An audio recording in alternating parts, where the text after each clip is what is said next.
And so we return, once again, to the Dragon Haze Hall within the Sunless Citadel. I have my newly acquired bag, which I will most definitely need to clean, and am half hidden behind a pillar.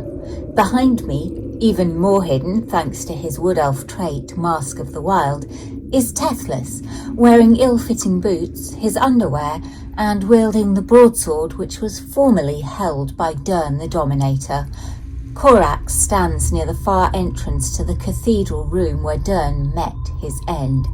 Elrohir is between me and Gergus, who has just slammed the door shut as Calcrix, the white dragon wormling and totem of the kobold tribe, fled from my very accurate rendition of "My Granny Went Down to the Cellar" by the Corries.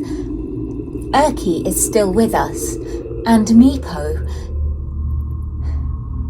lies on the icy floor, having been badly mauled by a very angry Calcrix. Looking more closely at his tiny body, I can see he is most definitely beyond saving. I called out to Gergus to see how firmly closed the door was. He replied that he was hanging on, but it had a lock and needed a key. I called out to Korac and Tethlis to give me their keys, and I would take them to Gergus, since Calcrix was still frightened of me after my little ditty. Gergus continued to cling to the door, hearing Calcrix moving behind it. Korac moved into the fray of kobolds and goblins, trying to intimidate them into stopping. A natural 20 got the job done nicely. The groups separated, the kobolds barking angrily and draconic, and the goblin commoners taking the opportunity to do what they do best: flee. Elrohir decided to back Korac up, just in case the kobolds decided to try anything, short sword drawn, helping him to control them via intimidation. Urki, fairly wounded and with no real armour or weaponry, held his arms out, one extended towards Korac and the other in the direction of where he thinks Tethlis may be, and cast Bless on the two of them, and myself. Tethlis went to aid Gergus, holding the door, and to try the fine key he scavenged from Dern's body. It didn't fit. I cast Mage Hand and sent it to retrieve the key from Korac and float it gently across to the door. Technically, it wasn't the right key for the lock, but I managed to make it fit. For now, the lock seemed to be temporarily closed. After a discussion, we decided it might be best to make a tactical retreat. Korac, aided by Gergus, used survival to help us navigate the route back to the Kobold Hall.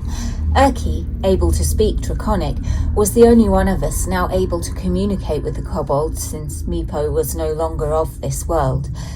Korac stood behind him, holding his great axe, as Urki nervously asked the kobolds to guide us by the most direct route. Gnomes and kobolds, not being the best of friends, led to a tense exchange, as the kobolds wanted to stay and kill goblins.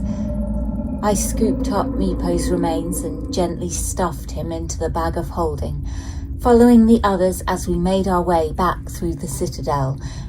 As we left the Goblin Town area, the door slammed shut and we heard a bar sliding into place, blocking it off. The door ahead of us was also barred, and Korac kicked it hard.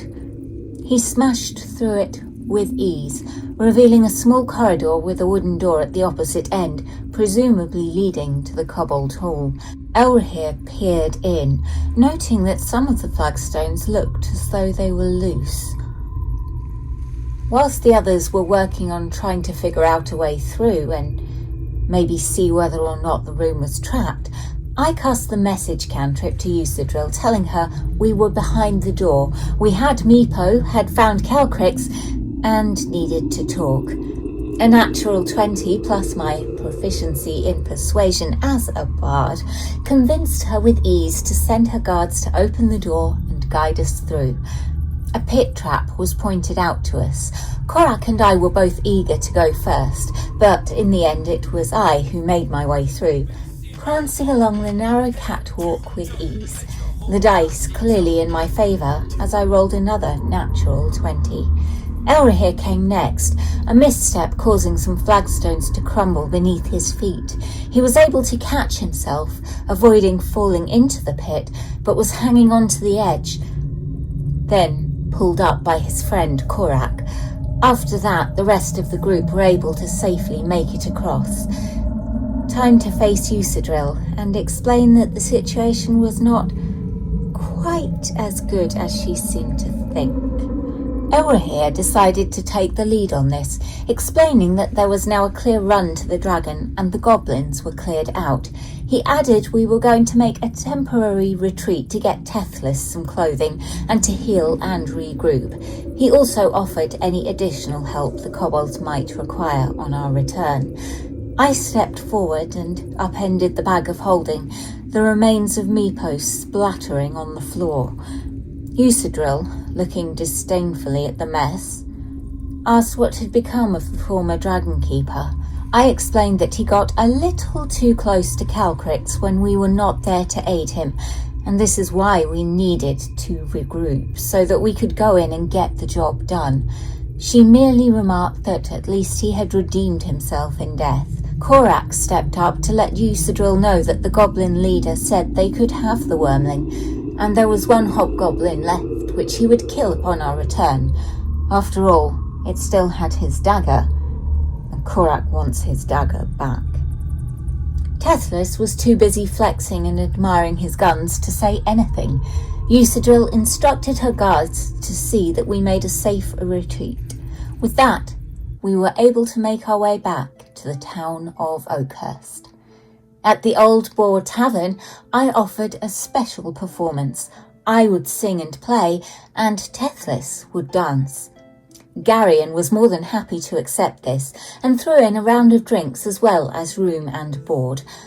Gergus aided by using his thaumaturgy to make the lights flash in different colours.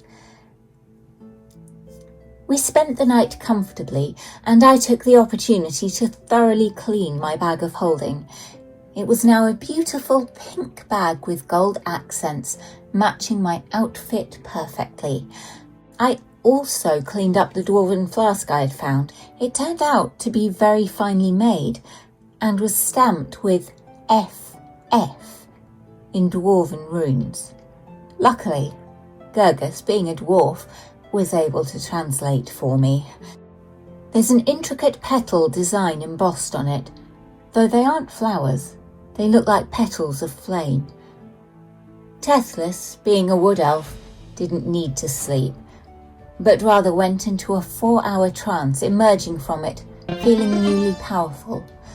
Korac also gained a new feat, adding martial adept to his repertoire, having paid close attention during the combat with Dern and studying as he slaughtered. And so here, as we rest, the tale will rest as well. But do come back next time if you want to hear more of our exploits.